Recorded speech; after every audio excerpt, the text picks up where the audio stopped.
Welcome to Our Voices, powered by the Nassau Community College Foundation.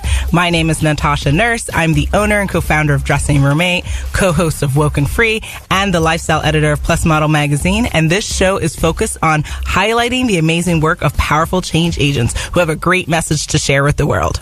Today, I'm really excited to be talking about adoption with Professor Heather Schultz.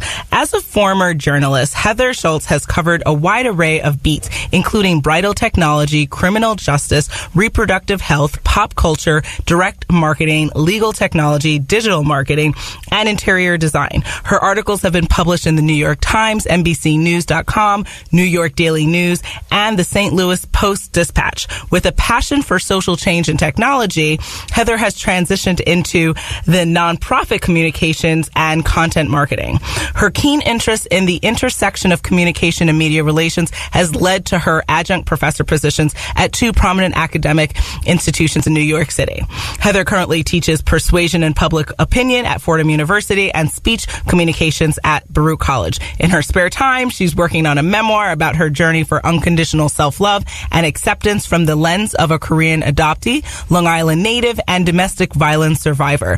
She's also led various writing workshops on identity and adoption for the organization also known as, and she received her Bachelor of Arts in Journalism and Master of Public Administration from Baruch College. How are you, Heather? Thanks for having me on the show. Absolutely. That is quite the bio. And I'm really excited because, you know, I know you and I love you. And I know that you're going to have wonderful insight and wisdom on the subject of adoption. So first, I guess let's just share with the audience, what is your personal adoption story? Sure. So I was adopted at 4 months from Seoul, South Korea. And I was brought to JFK Airport. That was November 1984. Okay. And my grandmother jokes around with me that my mother never forgave her because my grandma was the first person to hold me at the airport. Everybody was waiting for me on one side and my grandma was on the other side. Yeah. And I just was plopped into her arms. Aww. Yes. Shout out to Grandma. We love you. How are you? Yes. Okay. And then what happened after that once you arrived? So I grew up in Farmingdale. Mm-hmm. And that's on the border of Nassau and Suffolk County and Long Island, for those who are not familiar with Long Island. And it was a predominantly white neighborhood. So as a Korean adoptee in a white family, I dealt with many identity issues growing up all through my adolescence. Mm-hmm.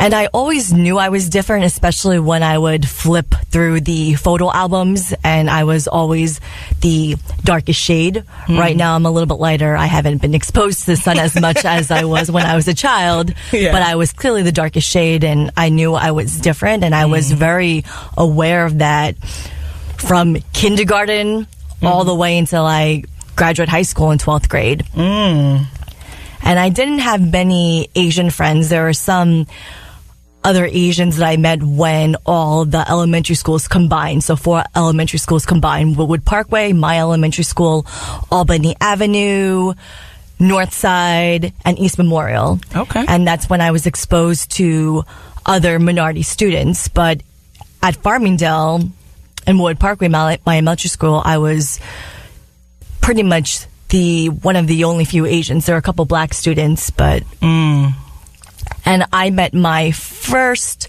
Korean friend in the cafeteria.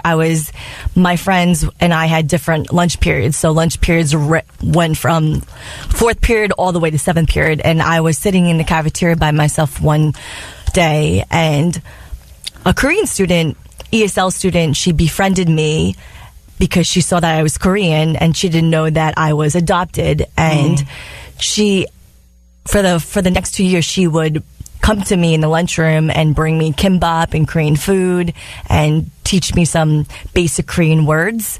And I remember I wanted to go over her house. Her mother invited me over her house for dinner, and my stepmother wouldn't let me. She told me, "You're not Korean, you're American." Wow. But in fact, I am Korean. I'm Korean and I am American. And to deny my Korean heritage, as I've learned in my adoption journey and working at the Donaldson Adoption Institute, that's not right for a parent to do. Absolutely. And so given all of the challenges of having to come to this new country and learn, what it is to be American, what it is to be a part of our community, what were resources that were vital for your journey? There were honestly no resources for me when I was younger. Wow. So when I went to Korea for the first time for 3 weeks, the best trip of my life, that was October 2014. When I came back, I connected with many Korean adoptees, and some of them went to Korean school, some of them didn't, some of them went back to Korea and taught English and learned Korean by themselves. Wow. And I learned after reconnecting with my mother's family, I was kept from them when my mother passed away, my adopted mother passed away in 1995 for multiple sclerosis. I learned that she wanted to put me in Korean school. And she wrote a journal for me from 1984 to 1987, letting me know that she didn't want me to forget my roots and that she and my father did want me to embrace my roots. And I knew if things were differently and God did not take her away from me, but everything happens for a reason, that I would have had a better, healthy identity formation. And I didn't when I was an adolescent, and I just buried that. So when I went to Korea and I came back, that's when I really started digging into my own adoption journey. And it's made such an impact on my life, all areas, the personal, blending into the professional. I love it. Okay. You are listening to Our Voices on the Voice of Nassau Community College, 90.3 WHPC. My name is Natasha Nurse, and my guest today is Professor Heather Schultz. So you were talking about, you wish you kind of had a better sense of personal and cultural identity when you were growing up here. So I guess if you didn't have those resources as a child, what have you turned to now as an adult that has helped you along on your journey? Just connecting with other adoptees, specifically Korean adoptees, and healing through their stories. Yes, we were all adopted from various parts of South Korea, but our stories are very different. I know some of Korean adoptees where their adopted parents also adopted another child from Korea or other countries. And so I just don't want to promote a stigma around adoption that parents who can't give birth, that adoption is an option for them, because that's not true. I know parents that did have children biologically and decided to adopt. So absolutely. And that actually leads me to the next question. When it comes to the conversation of adoption, what do you feel like needs to be said if someone's listening and they want to embark upon this journey and bring a child into their home? What are vital things that you would say that any person considering adoption absolutely needs to know? So first and foremost, adoption is not about the parent. It's about the child. So it would be in the best interest of the parents to do their research. And especially if they adopt a transracial adoptee, meaning their child is a different race, then they need to do the research and do whatever they need to do in terms of healing for them to be open and forming a healthy identity formation for that child, connecting that child with other children, their race. That's important.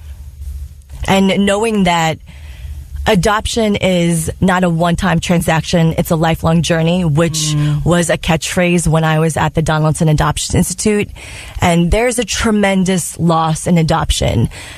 The wound between the birth mother and the adoptee, that doesn't go away. And that manifests itself into relationships that the adoptee has with romantically, professionally. And I am delving into that topic in a writing workshop for also known as. Okay. And would you say, because earlier in your bio that I shared, you are, Korean adoptee, Long Island native, and domestic violence survivor. How does your adoption journey, I guess, affect you being like a survivor of domestic violence, if it has any effect at all? Sure. So with my adoption journey, I've been dealing with abandonment issues my whole narrative. And being that I didn't have a healthy identity formation, I wasn't able to go within and find love within myself when I was an adolescent and through high school. And then when I got out of high school, I got into an abusive relationship with someone 2 years older than I was. And there were red flags, but I was so desperate for love, and I always had that Cinderella complex growing up, and also an Anastasia complex as well. Being that I didn't know my birth family, I had all these birth mother fantasies in my mind. Do I come from royalty, like Anastasia? Okay. So I didn't feel very supportive in my family. I wasn't very close with my father, my stepmother, or my sisters, or my brother. And unfortunately, my adopted mother, she passed away when I was 10. So I didn't really feel supported. If it was really my friends that got me through the hard times in junior high and high school, and the identity issues and the bullying in junior high and high school. And because of that, I dealt with an abusive relationship for 3 years. Wow. And I never resorted to hurting myself.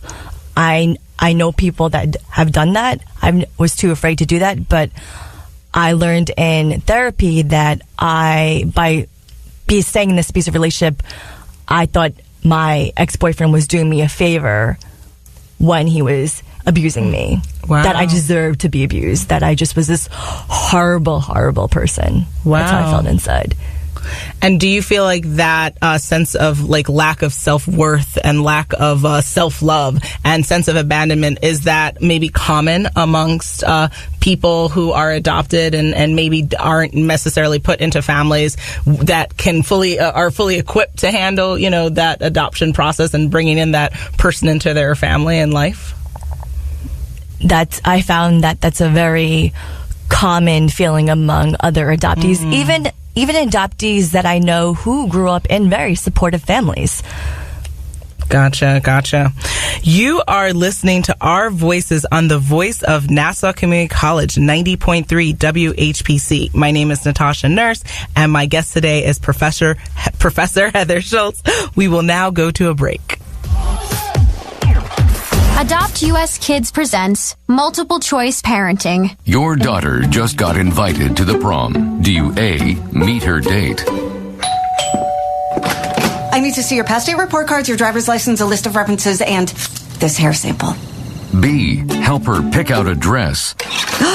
Don't you just love the long sleeves and turtleneck on this pantsuit? Ugh. C, attend the prom undercover. Mom, what are you doing here? I'm not Mom. I'm Calvin, the new kid at school. Or D, capture her big moment. Let's take a photo of you two. I'm in the middle. When it comes to parenting, there are no perfect answers. But that's okay, because you don't have to be perfect to be a perfect parent. Teens in foster care will love you just the same. For more information on how you can adopt, visit adoptuskids.org. A public service announcement from the U.S. Department of Health and Human Services, Adopt U.S. Kids, and the Ad Council. Welcome back to Our Voices on the voice of Nassau Community College, 90.3 WHPC. My name is Natasha Nurse, and my guest today is Professor Heather Schultz. So, Heather, I'm so grateful for you to be sharing your story, because I think it's so important that people understand the complexities of what's involved when it comes to adoption. But in addition to some of the challenges that you've been talking about, I guess I'd want to know what do you feel are the benefits? Like, what are some of the reasons why when people do this, it is, not only are they dealing with the challenges, but it's like they're transforming their life for better. Like, and if you fully believe that or not. From a spiritual perspective, I grew up Catholic, but I do not consider myself Catholic. I consider myself a spiritual being.